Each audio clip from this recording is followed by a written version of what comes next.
இந்த பிரபஞ்ச இயற்கையை நம்புகிறேன். எப்போதும் நான் கஷ்டப்பட்டேன். வணக்கம், இது உங்கள் ஆர்ஜே பானுஜன். இன்றைய இந்த பதிவில் நாம் விளாசப் போகின்ற அழகான ஒரு காணொளி என்னவென்றால், ஒரு ஏழை மகனாக பிறந்து தனது அரச பணியில் எவ்வாறு தன் வாழ்க்கையை புகுத்தினான் என்பதற்கான ஒரு சில விளாசல். இணைந்திருங்கள். வணக்கம், இது உங்கள் ஆர்ஜே பானுஜன். இணைந்திருப்பது அழகான ஒரு காலை பொழுதில். நேரம் 5:28 மே மாதம் 25ஆம் திகதி 2024. இந்த காணொளியில் வரும் அனைத்து கதைகளும் மிகவும் உண்மையான கதைகளே. இது திரு பாலசிங்கம் கஜீவன் அவர்கள் 2024ஆம் ஆண்டு வடமாகாணத்தில் ஆசிரியராக நியமனம் செய்தவரின் பின்னிலை பற்றி. வடமாகாணத்தின் ஓர் பள்ளியின் ஆசானாக இன்று நியமனம் செய்த எனது ஒரு நண்பனின் கதறல். 2013 AL பரீட்சையை எழுதி முடிச்சிட்டு மாதம் ரூபாய் 2500க்கு படிப்புக்கு தொடங்கி சுமார் 10 வருடங்களாக ஓர் ஆசிரியனாக பல மாவட்டங்களுக்கு, பல பாடசாலைகளுக்கு கருத்தரங்குகளுக்காகவும் வகுப்புகளுக்காகவும் ஓடித்திரிந்த எனக்கு இறுதியாக இன்று நியமனம். இந்த பயணம் இலகுவானது இல்லை. சிறுவயது பாடசாலை பல்கலைக்கழக நாட்களை அதிகம் நினைத்து பார்க்கிறேன். கடந்த சில நாட்களாக பல்கலைக்கழக நாட்களில் வெள்ளிக்கிழமை 12 மணியுடன் வவுனியாவுக்கு பஸ் எடுத்தா ஞாயிறு இரவாகும் வரைக்கும் டியூஷன் என்று ஓடிட்டே இருப்பேன். திங்கட்கிழமை காலை 5 மணிக்கு யாழ்ப்பாணத்துக்கு பஸ் எடுக்கும் போது என் குரலே அவ்வளவு மாறியிருக்கும். பஸ்ஸில் நின்று தூங்கிட்டு போகிற அளவுக்கு பழக்கமாயிட்டு அந்த நாட்கள். ஏன்னா அந்த 3 நாட்களில் படிப்பிக்கிற காசுதான் அந்த 4 வருட பல்கலைக்கழக கால கல்வியை முழுமைப்படுத்த உதவியது. வாழ்க்கை மீதான விருப்பம் எல்லாம் முடிந்து போறப்போ ஒரு வாய்ப்பு கிடைக்கும். அப்படியான ஒரு வாய்ப்பு தான் இது. பல்கலைக்கழக படிப்பே கிட்டத்தட்ட 7 வருடங்கள் ஆகிட்டு. அதை முடிச்சிட்டு வந்தா முழு நேரமாக வேலைக்கு போகணும் என்ற தேவை. வாய்ப்பு குறைவு.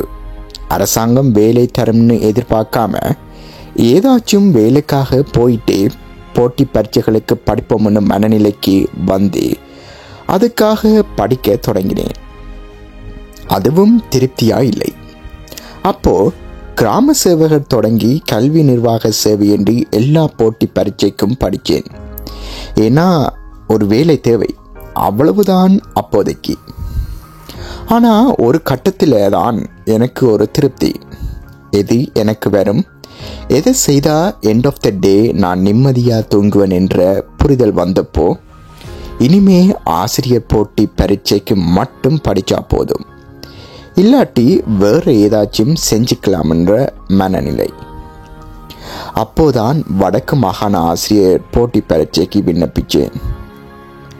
ஃபைனலி இன்னைக்கு அப்பாயின்மெண்ட். இதுக்கு இடையில என்னோட வாழ்க்கையில மறக்க முடியாத ஆசிரியர்களையும் நபர்களையும் நினைச்சு பார்க்கிறேன். அப்போ பெருசா படிப்பறிவு இல்லாத ஒரு கிராமப்புற விவசாயி, ஒரு நாட்கூலி, நான் புத்தகம் எழுத்துப்பிழை இல்லாம வாசிக்கிறது பார்த்தே அவ்வளவு சந்தப்படுற மனிதர் தரம் 5 படிக்கும் போதே அவர் தவறிவிட்டார். நான் படிக்கணும் என்றதுக்கான முதல் உத்வேகமே அவர்தான். பூந்தோட்ட முகாமில் இருக்கும் போது பனிசோட பால் ஒவ்வொரு நாளும் தந்த பெயர் மறந்தாலும் முகம் மறக்க முடியாத அந்த முன்பள்ளி டீச்சர். மீள் குடியேற்றத்திலேயே தரணிக்குளம் கணேஸ்வரா வித்தியாலயத்தில் எனக்காகவும் சேர்த்து ஒவ்வொரு நாளும் சாப்பாடு கட்டிட்டு வர்ற சித்ராவதி டீச்சர். அந்த பாடசாலையில் தரம் 5 என்னையே வீட்டை கூட்டிட்டு போய் அதை வச்சு படிப்பிச்ச பாலா சார். தமிழ் பாட டீச்சர், அதாவது கனகாம்பிகை. அந்த பாடசாலை அதிபர் பவேந்திரன். இவ்வாறான வாத்தியர்களை மறக்க முடியாது. மனிதர் பாலங்கத்திட பெடி படிக்கணும் என்று சொல்லியே அப்படி அடிப்பார். அவர் மறக்கவே முடியாத மனிதர். இதை தாண்டி வரலாறு பாடம் நான் படிக்கணும் என்ற ஆசையை தந்தது எனக்கு மதன ரூபா டீச்சர். அவ்வளவு அழகாக தரம் 7 வரலாறு பாடத்தை சொல்லி தந்தாங்க. இன்னைக்கு நான் படிப்பிக்கிற விதம் எல்லாமே அவங்கள்ட்ட இருந்து தான் வந்தது. அவங்களும் தரணிக்குளம் டீச்சர் தான். அடுத்து என்னுடைய முழுசாக உருவாக்கினது வவுனியா பிபுலானந்த கல்லூரி தான். Padmasri teacher, Dushyanthan sir, குபேசன் sir, உயர் தரத்திலேயே கருணாகரன் சார், இவர்கள் மறக்க முடியாதவர்கள். முக்கியமாக சொல்ல வேண்டிய ஆள் ரேவதி டீச்சர். உயர் தரத்திலே வரலாறு பாடம் எப்படி இருக்கணும் என்கிற எதிர்பார்ப்போடு போன எனக்கு கிடைச்ச அம்மா மாதிரி அவங்க. ஒவ்வொரு மாணவனையும் தன் சொந்த பிள்ளை போல பார்த்துப்பாங்க. அவங்கள பார்த்ததும் தான் வரலாறு பாட டீச்சர் ஆகணும் என்கிற முடிவு எடுத்தேன். அவ்வளவு நேரத்தில் அவங்க கற்பிப்பதில்லை. இன்னைக்கு வரைக்கும் தலை எப்படி இழுத்து படிப்பிக்க போகணுங்கிறத நேத்திரவும் கூட கோல் பண்ணி சொன்னாங்க. அந்த தாயன்பு தான் அவங்க. இது தவிர ரதன் சார், ஐடியல்ல அறிமுகமான சேர், கைக்குள்ளேயே வச்சிருந்தார். மாங்குளம் வரைக்கும் பைக்கில் ஏற்றிட்டு போவார், டியூஷன் படிப்பிக்க மட்டுமே. அந்த மனிதர் இன்று இல்லை, ஆனாலும் மறக்க முடியாத நபர். ஏஎல் முடிஞ்சதும் என்னையை வவுனியா பிபுலானந்த கல்லூரியில் படிப்பிக்க வழங்கப்பட்ட வாய்ப்பு தான் மிகப்பெரியது. ஆனால் டீச்சர் தான் என்றுற முடிவு எடுக்கப்பட்ட நாட்கள் அது.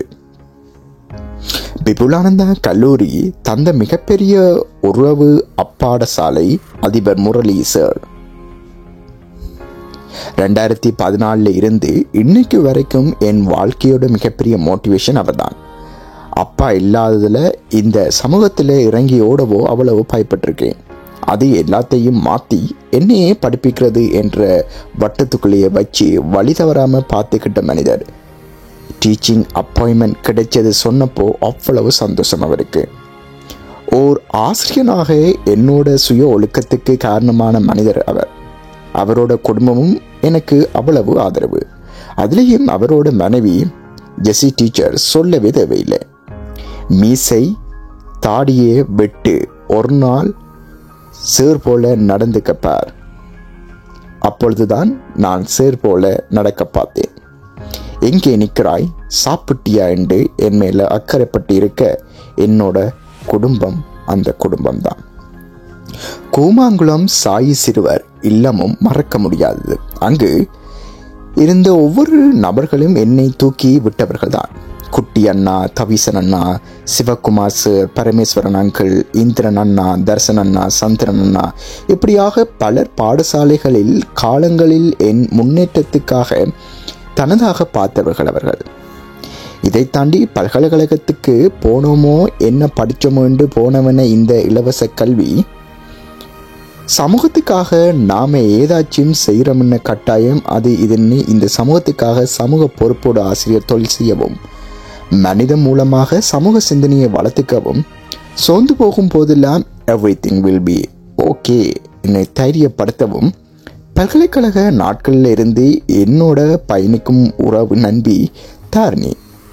இந்த 10 வருட கால ஓட்டத்தில் முக்கியமான ஒருத்தி அவள். இனிமேலும் அப்படித்தான். என்னோட பல்கலைக்கழக கால நண்பர்கள் வட்டம் மனிதம் என்கிற அமைப்புடனே அதிகமாக இருந்தது. இந்த சமூகத்துக்காக இயங்க வேண்டும் என்ற எண்ணத்தை தந்தவர்கள் இந்த மனிதம் நண்பர்கள், சகோதரர்கள் தான். இன்று வரை என் கூட பயணிப்போரும் அவர்கள்தான். 2 வருடங்களாக ஒரு பாடசாலை ஆசானாக கற்பிக்க எனக்கு வாய்ப்பு தந்த வெல்பொத்துவ பாடசாலை சமூகம் மறக்க முடியாதது. அழகான அக்கிராம மக்களும் தான். அப்பாடசாலை அதிபர் திரு முஸ்தபா சார் என்னால் முடியும் என்று என்ன நம்பி அந்த பொறுப்பு தந்தவர். அதுபோல இன்று வரை ஆதரவாயுள்ள ரில்வான் முகமது அண்ணா, அப்பாடசாலை ஆசிரியர்கள் நந்தகோபன், இஷான் சார், வலய கல்வி பணிமணியை சேர்ந்த நசீமா மிஸ், இப்படியாக பலரை நினைத்து கொள்கின்றேன். ஃபைனலி என்னோட குடும்பம், இதுதான் என்னோட ஆகப்பெரிய ஸ்ட்ரென்த். அப்பா இல்லாத குறையே தெரியாத அளவுக்கு என்னையே ஓடி ஓடி பார்த்துக்கிட்ட அண்ணாக்கள் 2 பேரும் இப்போ வரைக்கும் பிழை செய்தா அந்த பேச்சு தான் விழும். அம்மா சொல்லவே தேவையில்லை. அப்பா இல்லாட்டியும் முழு பொறுப்பையும் தூக்கிட்டு மனுஷி எங்களுக்காக ஓடிட்டே இருந்தாங்க. நல்ல ஃப்ரெண்ட்ஸ் போல, தங்கச்சி, மச்சான், எந்த விஷயமே அவங்களுக்கிட்ட நிம்மதியாக பேசலாம். கடைசி என் தம்பி சிறுவர் இல்லத்தில் இருந்த காலம் முதல் என் கூடலை இருக்கவன். இந்த குடும்பம்தான் நான் வேலை இல்லாமல் இருந்த போதும் சரி, நாரா கிழிஞ்ச போதும் சரி, என்ன அழகாக தாங்கி என்னை அடுத்த கட்டத்துக்கு நோக்கி நகர்த்தினது. கொஞ்சம் பெரிய பதிவுதான், ஏன்னா அவ்வளவு கஷ்டம். சின்னல்ல இருந்து இந்த காலத்தில் என் கூடவே நின்ன எந்த மனிதர்களையும் மறக்கவோ அவர்கள் தவித்துட்டோ இந்த பதிவு எழுத முடியல. நான் இந்த பிரபஞ்ச இயற்கையை நம்புகின்றேன். எப்போதும் நான் கஷ்டப்பட்டேன், இதுக்கான மொத்த தகுதியும் இருக்கு. ஆகவே எனக்கானதை இந்த பிரபஞ்சம் இயற்கை கொண்டு வந்து தரும்னு எப்போதுமே நம்புகின்றேன். இந்த தொழிலும் அதேதான். The time will heal everything, friends. Have a good one. இது அந்த நண்பனின் ஒரு வேதனையுடன் சேர்ந்த ஒரு உற்சாகம். இதை மாதிரி உங்களுடைய வாழ்க்கையிலையும் பல இன்னல்களை தவிர்த்து உங்கள் வாழ்க்கையை மேல் நோக்கி கொண்டு வர இந்த காணொளி உங்களுக்கு ஒரு பதிவாக இருக்கும் என்று நன்றி. அடுத்த ஒரு காணொளியிலே உங்கள் எல்லோரையும் சந்திப்போம். இது உங்கள் RJ பானுஜன்.